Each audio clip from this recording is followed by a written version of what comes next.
What a game, Jeremy Booth. Jason Bristol, former Major League scout Jeremy Booth. Citizens Bank Park, the site of the Astros winning 3-2 in Game 5 behind a start from Justin Verlander, who just got done talking with the folks over at MLB Network. Justin Verlander, 5 innings, 4 hits, 1 earned, walked 4, struck out 6, 94 pitches. Jeremy, you pegged him at 4 innings. He went 5. What did you think overall of Justin Verlander's night? Yeah, you know, what I said about Justin Verlander is that he had to give you 4, and they were low-stress innings, then he'd give him a 5th. Yeah. And then I wanted to come out with fire, right? And they weren't exactly low stress, but he gutted his way through, and he made some adjustments, and he got through the 5th inning at about 20 pitches an inning. At 94 pitches, that's about 20 pitches an inning. And as an offense, that's what you're looking to create some damage, get the starter out of the game early, and go get to the bullpen. Now, with this situation, Justin Verlander did a good job. He kept his team in the ball game. Really only had some damage with Schwarber in the first at bat with a homer in the right field. He turns around, and then the Astros did exactly what they were supposed to. Because Verlander gets you through the 5th, you no longer need a bridge. Now it's just fire, fire, fire, fire, fire. And they came out with guys throwing hard. A little bit of bumps in the bullpen. It can go either way. We just had some conversation, listen to the other side of things. It can go either way. The bottom line is those guys are the same guys threw last night. We're going to throw tonight, and it's how you use them and when you set up and who's in what rhythm, which dictates the ease of operation. Either way, wasn't real pretty overall. But the Astros are out of here 3-2. But that's how playoff baseball is. I mean, every pitch is magnified. Every situation can turn on one swing or one ball or one at bat. And when you look at Justin Verlander's pitch usage, 56% of his pitches tonight were four-seam fastballs, 30% sliders, 13% curves. I believe Rob Thompson a few moments ago just said the fact that Verlander used his slider a little bit more is perhaps what kind of kept the Phillies hitters off balance, at least in the latter innings. And really, he settled down. 19 pitches in the first, 19 in the second, 17 in the third, and then he had 12 in the fourth. I didn't write down how many he had in the fifth. But again, that was Justin Verlander like we're used to, right? Justin Verlander maybe a little shaky at the beginning, but then figures it out and then gets into a comfort zone, although this wasn't a true pillow comfort zone. If you said he had 94 pitches, I think you would have had him at 65 through 4. Okay. And so he would have had a 29-pitch 5th inning, which would have made sense. What I'd say is this. I'd say that, yes, playoff baseball is elevated. Yes, it's high stress. Yes, it's high. All of that's way through the roof because you're competing for a title, for a championship. But we talked about before the game that whoever managed better was going to win this game. Now, Phillies, Rob Thompson did a good job on the other side. Good teams win one-run games. That's what you had here. I still would have shuffled it differently in the bullpen. I left Montero last night, let him finish, but I had Presley fresh tonight. I don't know how many pitches Presley threw tonight, but he had to get 5 outs, and he threw 19 last night in 1 inning. So you got to figure he's somewhere around 45 to 50. Now, I know you got an off day, but that's 9 appearances in 12 games. And my concern is always going to be Will Harrison. I know you want to put your best guys out there, but I have confidence in Stanek myself, and they have to make their decisions. Either way, it worked out. And the reality is that they followed a script that would get them a 3-2 game.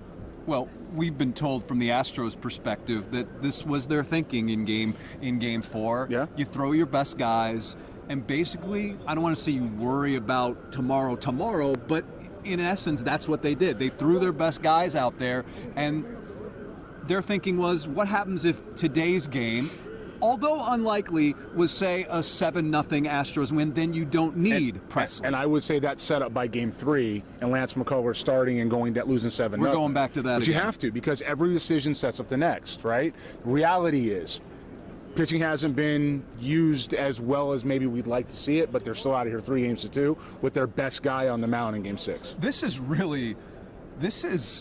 I don't want to say huge, but to think that they came into this place with this crowd and the way the Phillies have been riding this wave of momentum in the postseason and how excited this, I'll use excited as the word, as the adjective. That's fair. The way these Phillies fans are, to come in here and to get 2 of 3, that is no small accomplishment. No small accomplishment.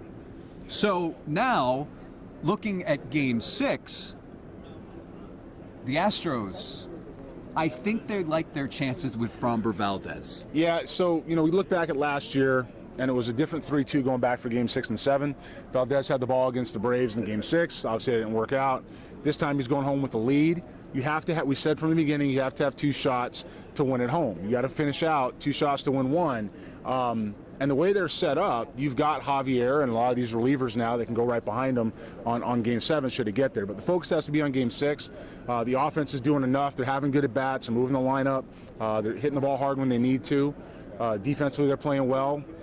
Jeremy Pena had a good night tonight again. Across the board. Yep. His patron saint, Daniel Gotera, is jumping up and down somewhere back in Houston. But no, the reality is that these relievers got it done. They came out and followed a script that's going to work. And when you're in this type of situation, you have to manage with your head, not your heart. They did that tonight. Defense in the late innings. Obviously, Trey Mancini comes in for Yuli Gurriel and then makes the big stop. That was in the 8th inning to end that inning where the Phillies had picked up a run after a leadoff walk. And then, obviously, in the 9th, Chas McCormick going up against that wall out there in right center field, making the grab. Here's the thing. We just saw Chas McCormick. He was one of the last guys off this field. I don't know what he was doing, but we saw his family right behind the camera here. And I started talking to them, and then they started yelling, Chas, Chas, Chas. And here comes Chas, and he greeted me, and we started talking. And Chas's college coach told me, listen, Chas McCormick made a similar catch like that in college in the Pennsylvania State Athletic Conference semifinals, and it knocked him. It did a number on him, and he hit 500 like the rest of the way. That's just Chas being Chas, right? It knocked him unconscious, and he stayed that way? I mean, that's pretty good. Look, the reality for Chas McCormick is making a play like that in the postseason is always big. Yeah. Making a play like that in your backyard in a postseason where you grew up is bigger. It's a moment you remember for the rest of your life. It's a hell of a play. It saved the night. Now, it wasn't the defining moment of the night. There was Trey Mancini had a good play. There was a bobble earlier in the game that allowed an Astros runner to that was take by 10 feet. Brandon Marsh, right? Out in center. So there's some other markers but that particular play is one you're going to see for a long time. And the magnitude of him doing it in his backyard, his hometown, is pretty good. Rhonda's checking in, Christian's checking in, Joe's checking in, Rudy is watching again. Appreciate all you guys watching. Jeremy Pena, when you look at what he's done, not just in this series, but in the postseason as a whole, I can still remember before the American League Division Series, and one of the big questions was, how's he gonna do in the playoffs as a rookie, replacing I don't want to say a legend, but like a Houston playoff legend in Carlos Correa.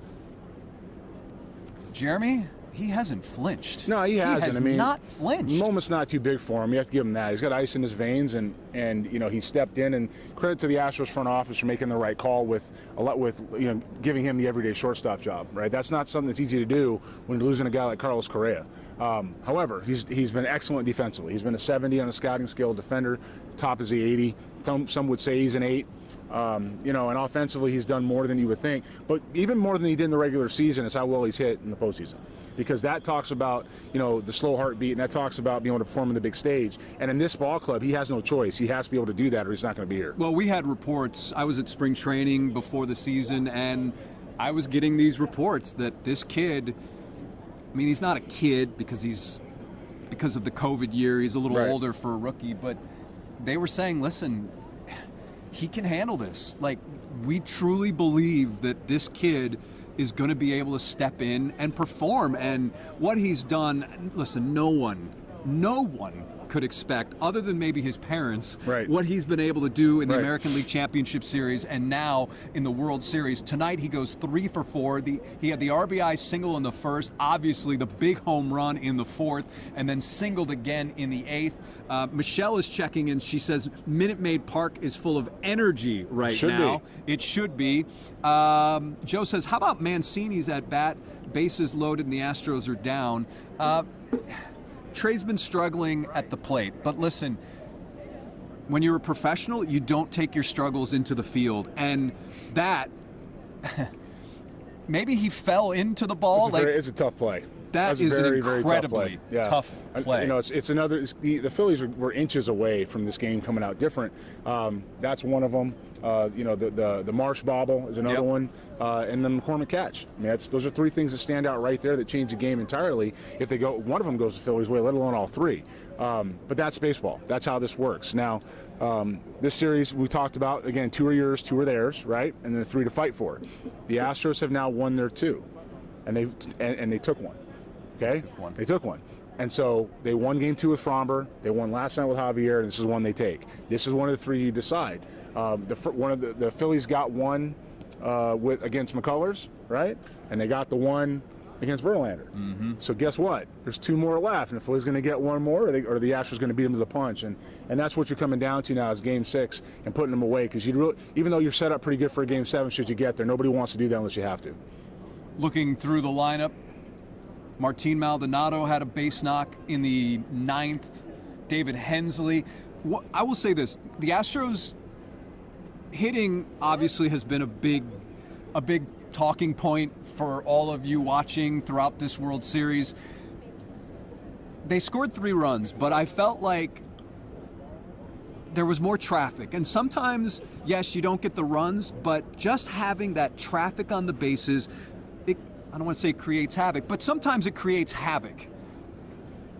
You have to stretch out that bullpen a little bit. You have to get guys up. And all that traffic, it's a good thing for the Astros, because I think that certainly helped with, let's see, they pitched 6 guys tonight. 6 guys tonight. I think they were very close to that number or exact the night before. And anytime you can get into these bullpens, it's a good thing. So I also, again, they didn't score, but they had a lot of traffic. And the way World Series and playoff games go, the more traffic you have on the bases, the better chance you have of something happening. The Phillies have done a pretty good job with their bullpen. Their bullpen came in here and has for me, overperformed what you thought. Yep. But again, it's big stage, it's adrenaline, right? You're hopping, you're trying to compete. At the end of the day, the Phillies are showing why they're here. They're showing they're the right opponent for the Astros. These teams are really well matched. Yeah, they're different, but they're matched. And you have them performing as advertised on both sides. The Astros are playing good baseball, moving it along, don't have to hit the home run to win, and the Phillies are masters, and that's what they're doing. They're crushing the baseball when they arrive on it, and ball's leaving the yard, right? So, it's when you get to these type of moments and you see people playing to their strengths, and you win a game 3-2, even if you flip games 3 and 4 to set up for later on, you're still out of here 3 games to 2. And that's the big takeaway. The big takeaway is you're still out of here 3 games to 2 going into an off day. May not be as pretty as you want it. We're lucky, we're fortunate, we have some access to some things, and it may not be as pretty as you want it. With some open conversations, but they're going to take it, and they should take it. And they go home and they fight for Game 6 with Fromber on the mound, and you roll from there. All right, I wasn't being rude. I was trying to get an update on Yuli Gurriel.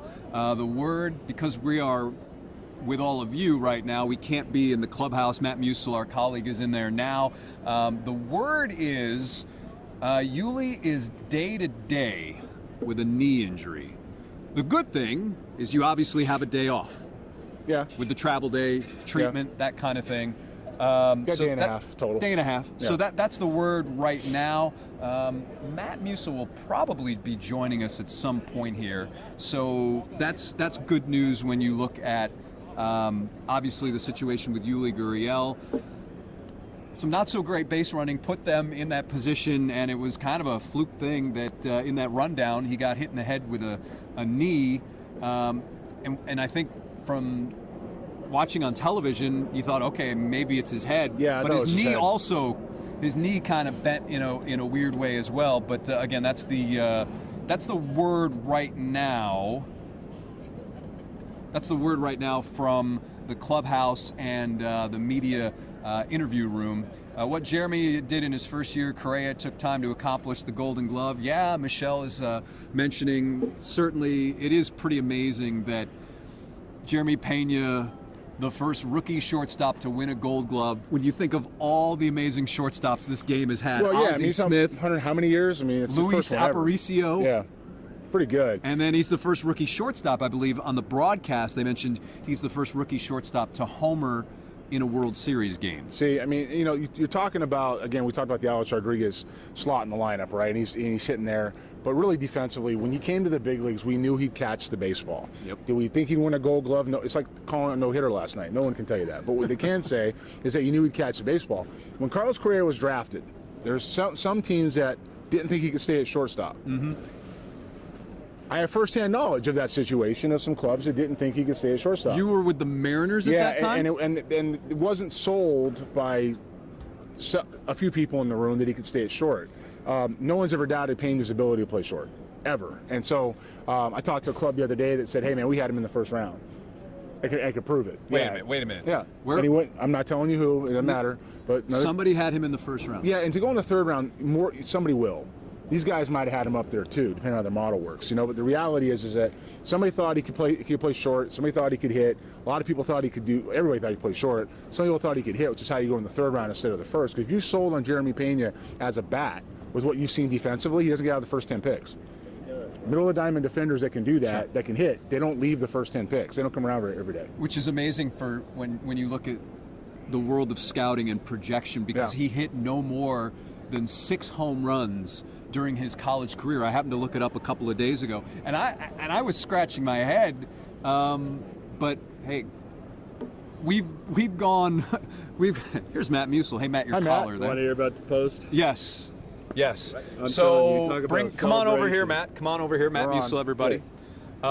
Ironically, Matt, you did not know this, but Yes. Chas McCormick was out there and walked right by us with his family, so I was able to ask him some questions. Oh, awesome! Yeah, so that was pretty unique to see his family right there, and I was asking him about. He made a similar catch in college. Yes. He made a similar catch in college, and this one may have a little more significance. Sorry to all you Millersville University people out there, but what was them watching? Yeah, what was the word? Did you hear from Yuli in the clubhouse? No, we did not. I was hoping that someone had word from Dusty. Okay. But We're told day to day. That seems to be the word from the news conference room. Trey Mancini said it was a tweak of a leg. Knee. Yeah, it's being called a knee injury. I thought it was his head watching on TV. We had to wait to get into the clubhouse because it was so loud in there. We could hear them Chaz chomping because of the great play. And then JV comes out to do network interviews and just was soaked, reeking with beer, because they gave him a beer bath and he had to get a towel. And they were so happy for him, celebrating his first ever World Series victory. And at the same time, they were saying, we're going to celebrate right here, but we got to get back to business and take care of things. That's how they did it tonight.